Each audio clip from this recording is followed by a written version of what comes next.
Alliance Assurance, plus qu'une assurance, une alliance. Pour bien s'entendre, il faut bien s'écouter. Rendez-vous sur M, la petite radio du Grand Maghreb. Amis auditeurs de Radio M, bonjour. Nous avons le plaisir d'accueillir dans l'invité du direct le professeur Nour Meddahi. Nour Meddahi, bonjour. Nour Meddahi à partir de Toulouse, confiné à Toulouse. Bonjour Nour. Bonjour. Ça va? Ça va, alhamdoulilah, très bien. Et vous? Confiné depuis le 17 mars dernier. Oui, ça fait... Non, nous terminons la 7e semaine. La 7e semaine. Mais bon, il y en a d'autres qui sont plus à plaindre. Effectivement, c'est bien de le rappeler. Grand plaisir de t'accueillir, Nour Meddahi, toujours présent dans l'actualité algérienne, donc entre les travaux académiques à Toulouse London, à la Toulouse Schools of Economics et avec toujours un regard sur la conjoncture économique en Algérie. Vous avez signé à deux avec Raouf Bouski une note le 10 avril ou le 11 avril dernier que nous avons édité sur Maghreb Émergent. Nous y reviendrons dans cet entretien, mais tout d'abord, nous profitons de cet entretien pour prendre des nouvelles de la conjoncture dans la zone euro, dans l'Union européenne et pour commencer en France où un chiffre a été publié ce matin même, nous sommes que le jeudi 30 avril, il y a un effondrement de l'activité du PIB donc au premier trimestre 2020 comme jamais il n'y en a eu depuis 1949, depuis que l'indice existe. Est-ce que c'est grave, docteur? Alors, bonjour, Sahar Mdamkom, et avant de commencer cet entretien, je voulais absolument exprimer ma solidarité pour Radio M, de manière générale pour les médias d'interface média. Oui, la conjoncture est très difficile en France, mais dans beaucoup de pays, dans la plupart des pays. Et dans les pays où on a des statistiques qui tombent rapidement, on voit l'étendue des conséquences de Covid. Et donc, comme vous venez de le dire, l'INSEE a publié ce matin, a dit que la croissance en France, pour le premier trimestre 2020, a baissé de 6%. C'est du jamais vu depuis la fin de la Deuxième Guerre mondiale, depuis que l'indice existe. Et c'était pareil, ça a été annoncé il y a 2 jours ou un jour aux États-Unis, c'est pareil. C'est à peu près de 5,8. Donc c'est un effondrement très important de la croissance économique et le chômage aussi qui va avec. Et donc typiquement en France, on est à, je crois, plus de 10 millions de chômeurs. Aux États-Unis, 26 millions. C'est un nouveau chômeur depuis un mois. Oui, alors chômage parfois partiel, hein. Donc ça montre l'étendue du désastre et évidemment les secteurs ne sont pas touchés de la même manière. Il y a certains secteurs qui continuent de fonctionner relativement normalement. La production alimentaire a augmenté. Oui, ben les gens c'est la seule. Oui. Mais après certains ont baissé un peu, mais d'autres se sont effondrés. Donc non. On ne va pas se voiler la face, c'est une immense catastrophe, c'est un cataclysme. Et il ne faut pas chercher à trouver des secteurs qui s'en sont sortis, ça ne sert à rien.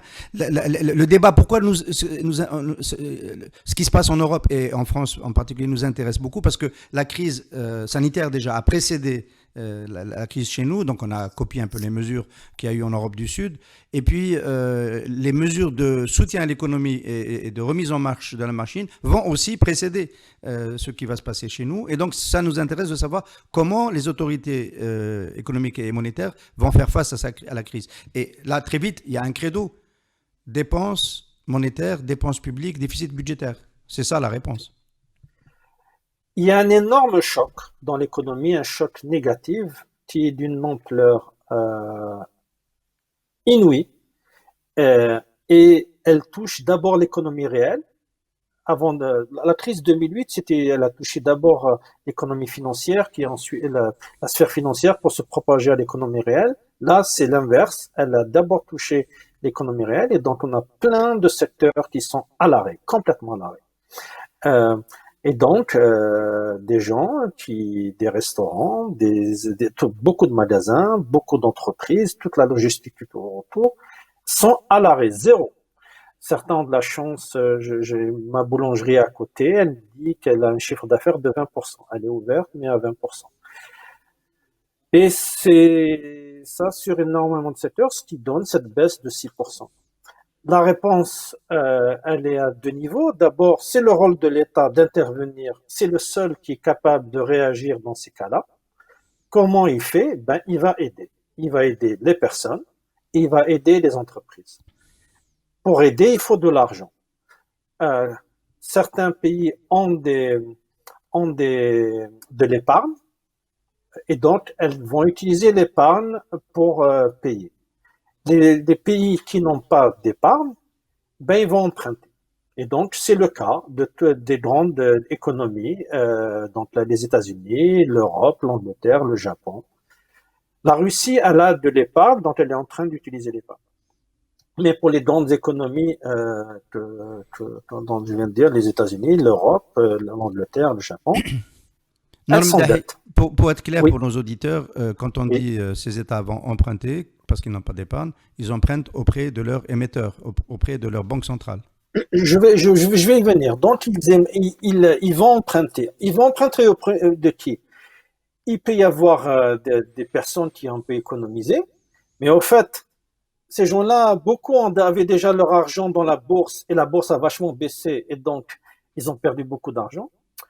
Des entreprises qui ont un peu d'épargne et ensuite un peu pour caricaturer les économies avec des ressources, c'est-à-dire ceux qui avaient des excédents et tout ça. Mais pareil, pour ces pays-là, elles ne peuvent pas acheter les obligations émises par les États-Unis. Nous, l'Algérie, on a des réserves de change, on a acheté des obligations américaines. Mais là, on est en train de vendre nos devises et donc, en fait, on va pas acheter des obligations américaines, on va en vendre.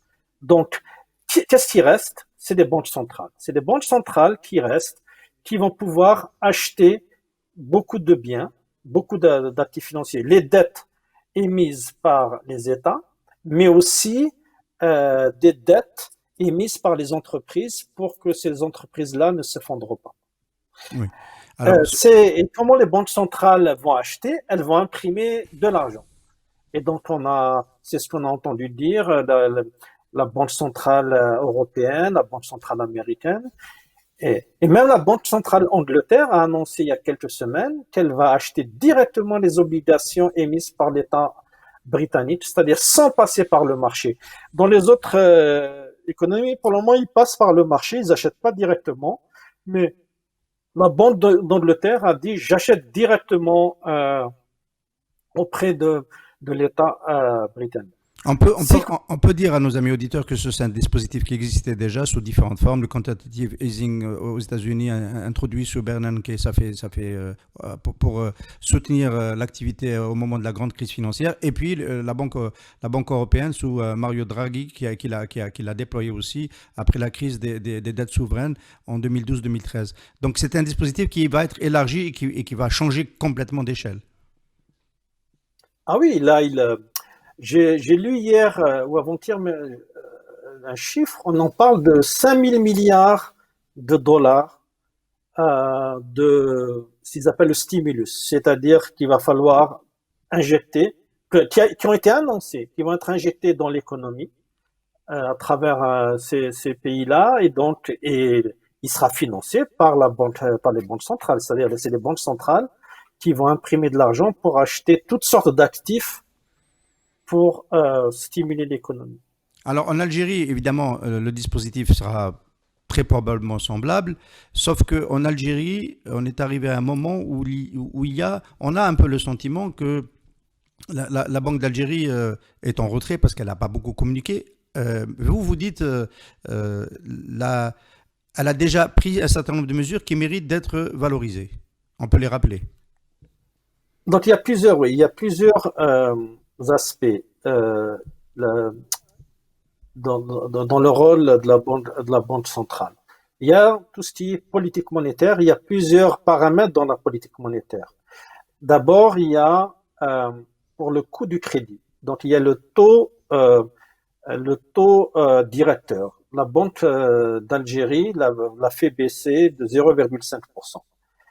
À mon avis, il est à 3,5, 3, pardon, j'ai un trou.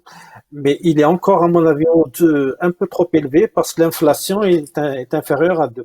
Donc, il faudrait, à mon avis, continuer de baisser ce taux directeur. Alors, ce taux directeur, il est important parce que c'est le taux que la banque prête l'argent aux banques commerciales qui, elles, vont prêter de l'argent aux individus, aux entreprises. Donc ça, c'est un premier point que la banque a fait.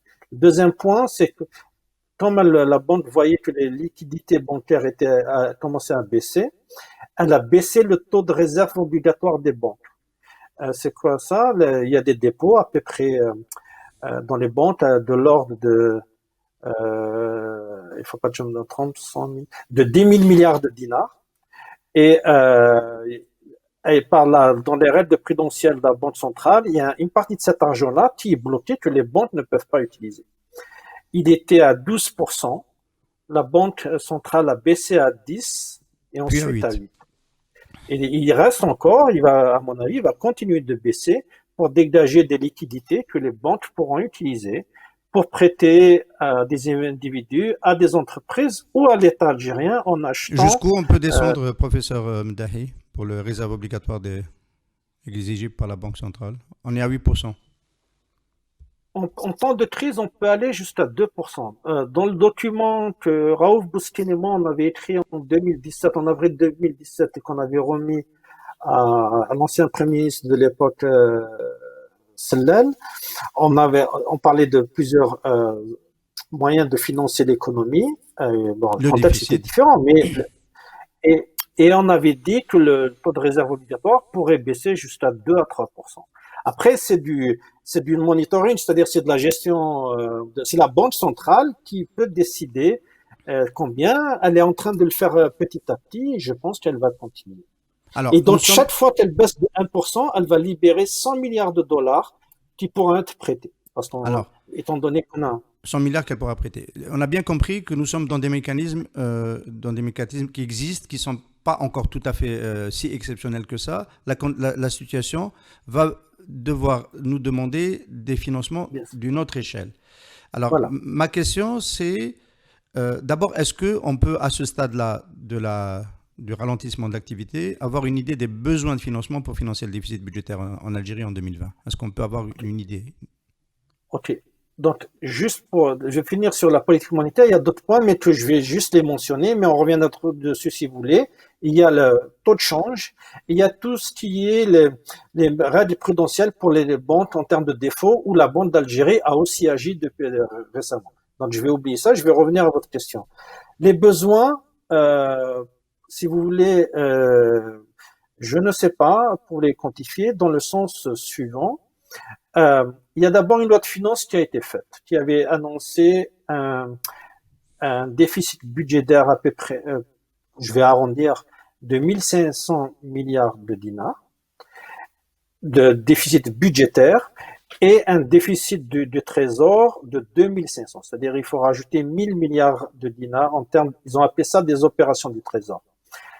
J'aimerais dire ce que c'est le gros de ces opérations du trésor. C'est 700 milliards qui vont être prêtés à la caisse des retraites. C'était 500 milliards il y a 2 ans. Oui. Non, cette année, non, 2020. Oui. Dans les le montant est monté. Il y a 2 ans, il y a eu 500 milliards d'avancés à la Caisse nationale. Oui, là c'est 700, exactement. Oui. C'est un chiffre qui est en train Donc d'augmenter. il y a 2 ans, si je vous rappelez bien, dans la loi de finances de 2018, où Yahya avait mis ça dans les dépenses de capital. En 2019, c'était il les a sortis, il les a mis dans le dos du FMI et la Banque centrale a prêté au FMI. En 2020, ça revient dans la loi de finances, mais sur les opérations du trésor. On peut appeler ça comme on veut. C'est des dépenses de fonctionnement, c'est des opérations du trésor. Là, on parle d'un budget de 2500 milliards. Après, maintenant, il y a la baisse du prix du pétrole. Il y il y a plusieurs choses qui vont se passer. Pour vous Avant la donner baisse une du prix du idée, pétrole, il y a déjà la fiscalité ordinaire qui va beaucoup reculer. alors, j'allais venir plus tard. On va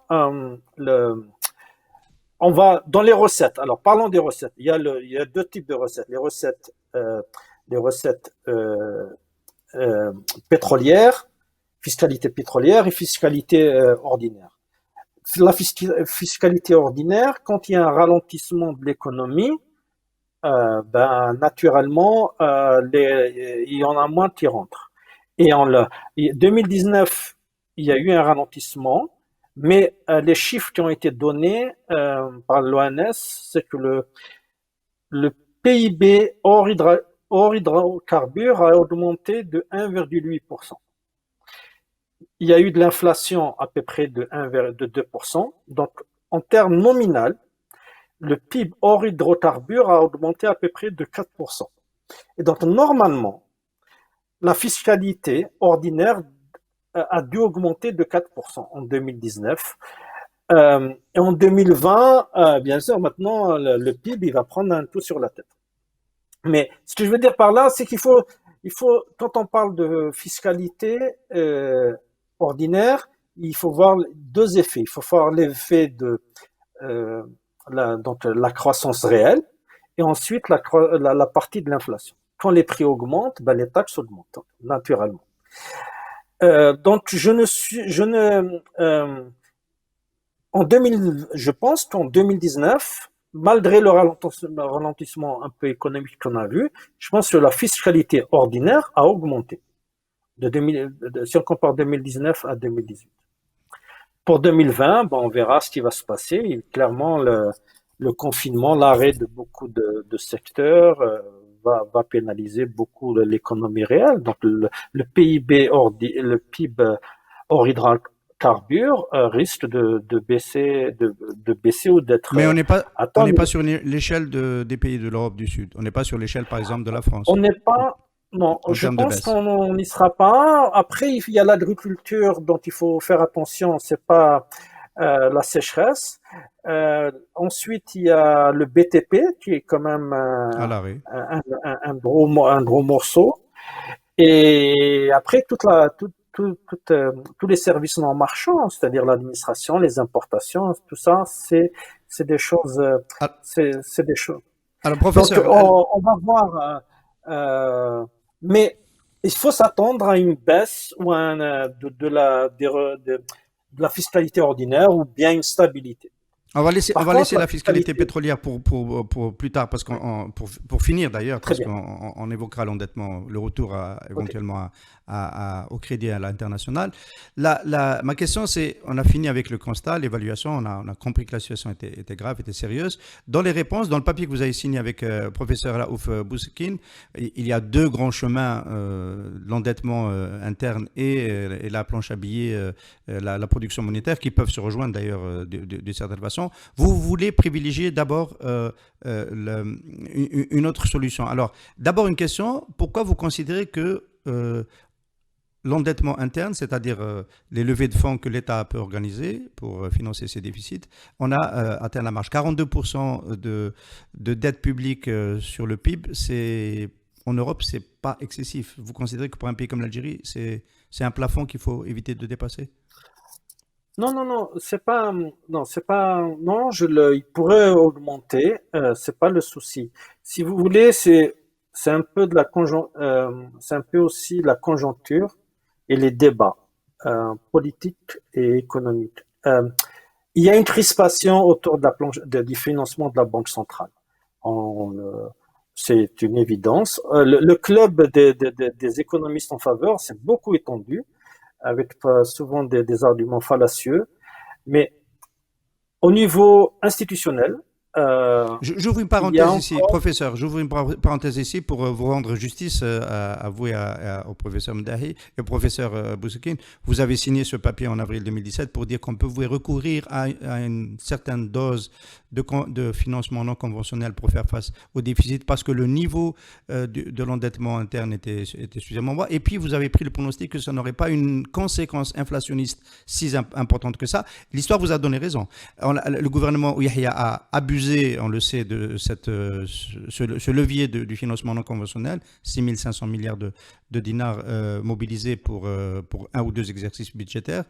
Et ça n'a quand même pas provoqué d'inflation importante. Je veux noter au passage que, par exemple, le professeur Ahmed Ben Bitour, sur cette question, s'est peut-être trompé parce qu'il a prévu une augmentation galopante de l'inflation jusqu'à 3 chiffres sur ce plateau. Il avait annoncé pour 2020-2021.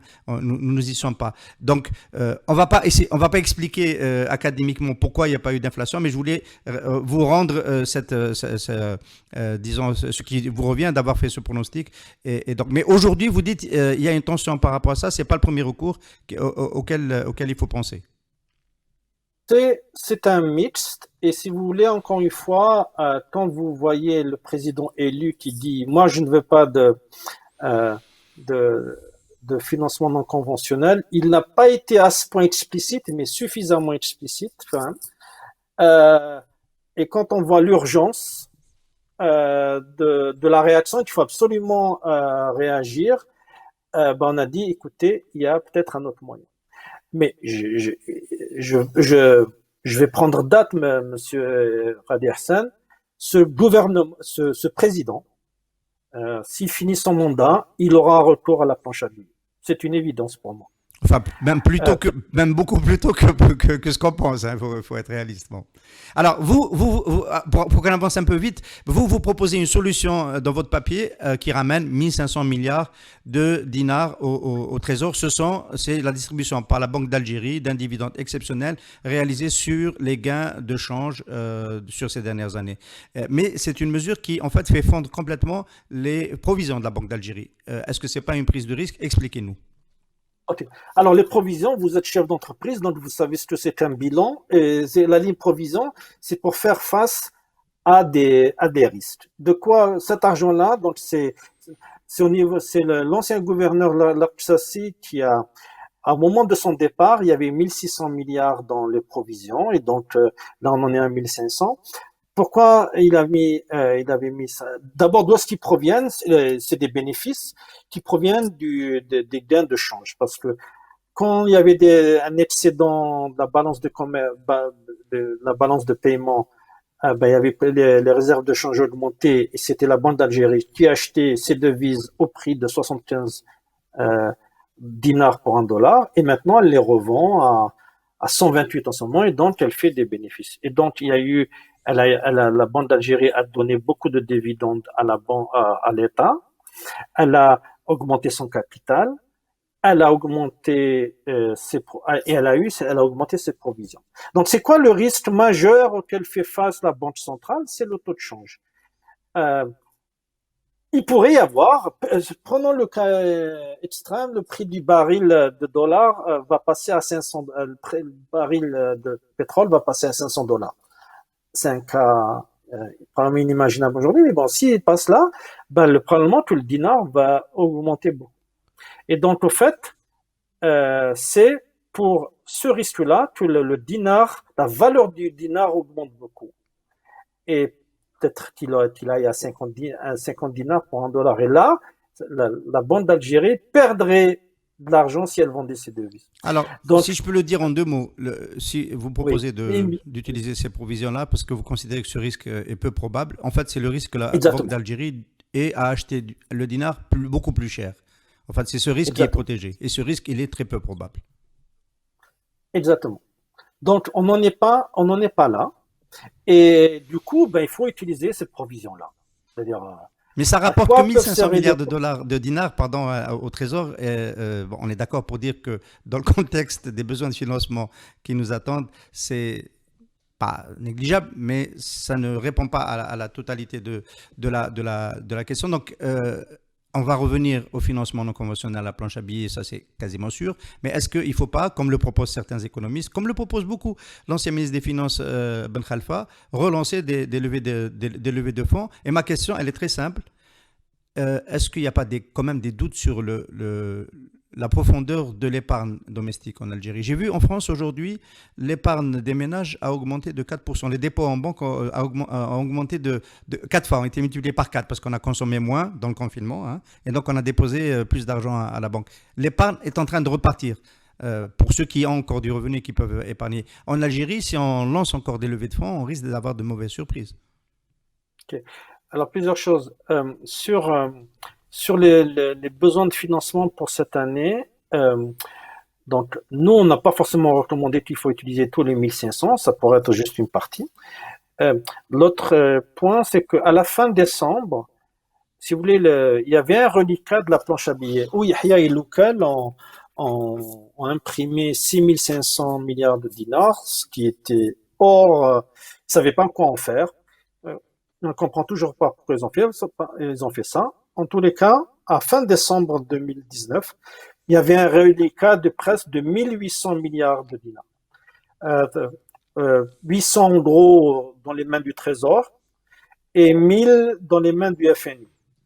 Et le FNI, il ne va pas les utiliser. Donc, ce que je veux dire, cet argent-là va être, à mon avis, utilisé, qui va se rajouter à d'autres choses, peut-être des provisions, autre chose.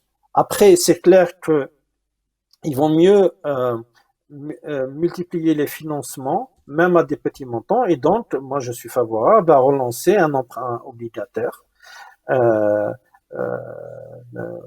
et aussi d'autres formes de financement. Adossé à des projets ou juste pour soutenir la balance le budget de l'État? Juste pour soutenir les bons du Trésor de l'État, tout simplement. Et à mon avis, il y aura un peu d'argent. Est-ce qu'il y en a beaucoup? Pas, clairement beaucoup moins. Encore une fois, en temps normal, il n'y en a pas beaucoup.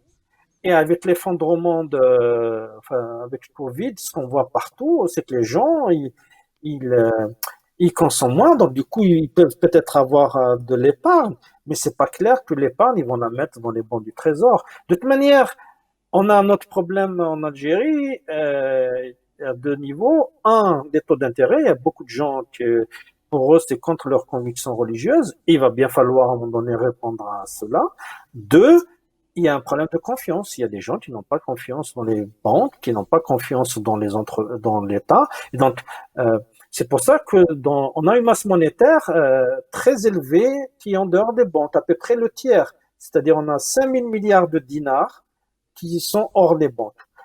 Alors, les gens, ils espèrent hors banque, mais ça ne veut pas dire que ça travaille pas. Hein. On a une économie informelle très importante et je suis sûr, on va utiliser ce qu'en Europe, ils appellent ça le shadow banking, c'est-à-dire un peu la banque fantôme.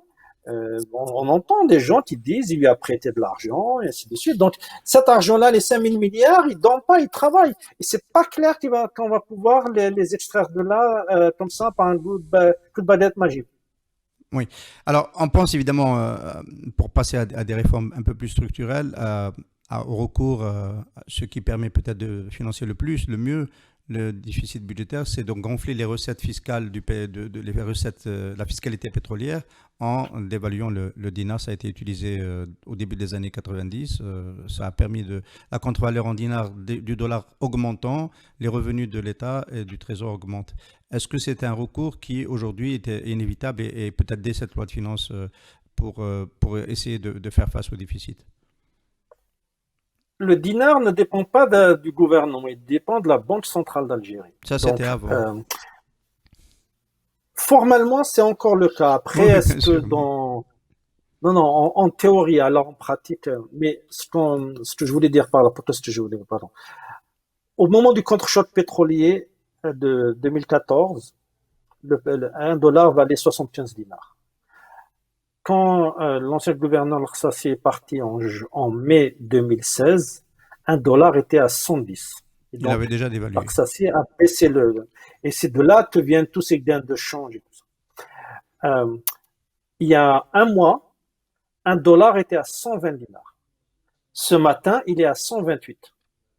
Donc, la Banque centrale, depuis un mois, a baissé la valeur du dinar de 6%, un peu plus de 6%. Donc, la Banque centrale a repris la baisse du dinar. Je ne sais pas jusqu'à combien elle va aller. On verra. Le terme gonflement des recettes, c'est pas seulement un problème de juste pour gonfler les recettes.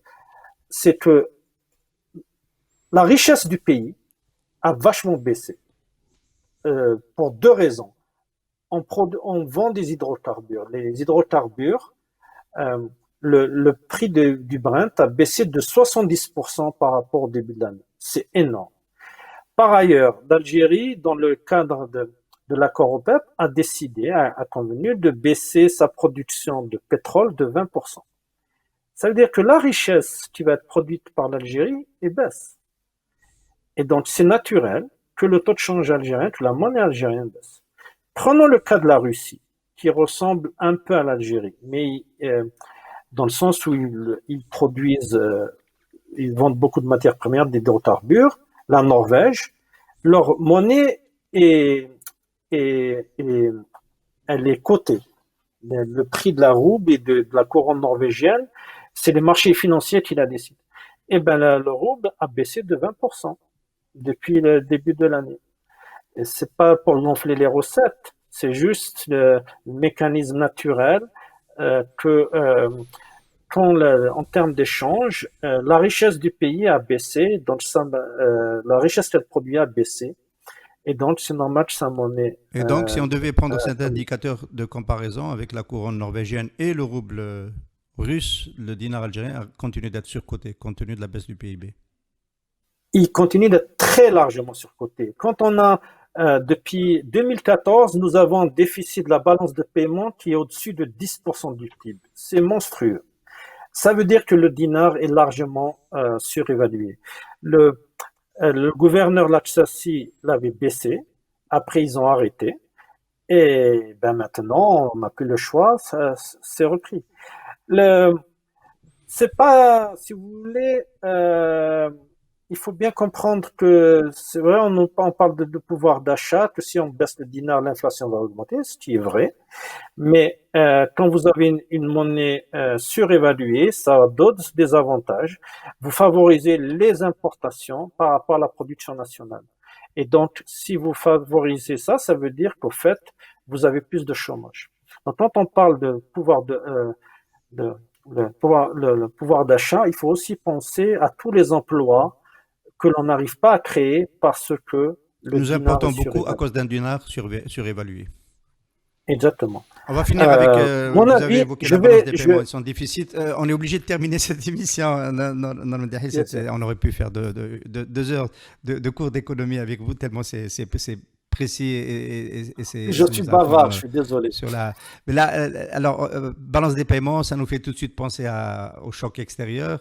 Ça nous fait penser Oui. au retour devant les marchés financiers. Il reste 60 milliards de dollars, peut-être beaucoup moins déjà, de réserves de change qui vont peut-être disparaître sur les 2 prochains exercices. L'Algérie va devoir se préparer à revenir et sur le marché financier international et donc engager des réformes pour faire en sorte qu'elle devienne solvable, qu'elle soit en état de rembourser les crédits qu'elle va solliciter. Donc l'agenda des réformes, il est à l'arrêt en Algérie, on est bien d'accord. Qu'est-ce qu'il faudra faire pour pouvoir espérer donner de la confiance aux créanciers, aux futurs créanciers de l'Algérie? Les Et on futurs finit sur cette créanciers, la question. première chose, les 2 premiers indicateurs qu'ils vont regarder, c'est le déficit budgétaire et le déficit de la balance de paiement. Quand vous voyez un pays qui a un déficit de la balance de paiement supérieur à 10% depuis 6 ans, et un déficit budgétaire qui est très élevé, par moment il a été à 12-13%, après il était descendu à 7%, mais là il remonte. Cette année, il est annoncé, avant Covid, il a été annoncé à 10%, mais avec Covid, il va être peut-être à 15%. Bon, il y a beaucoup de pays qui vont prendre le Vous êtes bouillon, créancier, mais vous non, prêtez pas, ou vous prêtez très cher. exactement. Vous ne trouverez pas, on ne trouvera pas des gens, les seuls gens qui vont vouloir prêter, ils vont vous dire 2 choses. Un, le prix très cher. ça veut dire peut-être 10 ou 15% de taux d'intérêt, et 2, la maturité courte, peut-être 3 ans, peut-être 5 ans. Vous ne trouverez pas sur les marchés financiers des gens qui vous prêteront à 10 ans ou à 20 ans. Après, il reste tous les prêts bilatéraux, ça c'est possible, mais les montants qu'on aura ne dépasseront pas 2-3% de PIB. Alors que là, on a les besoins, si on ne fait rien, les besoins vont être de l'ordre de 10% de PIB. Donc, ce qu'il faut faire, c'est baisser rapidement, sur 2-3 ans, ces déficits-là, le déficit budgétaire, c'est-à-dire dépenser moins et augmenter les recettes, et les importations. Le premier outil, c'est le dinar.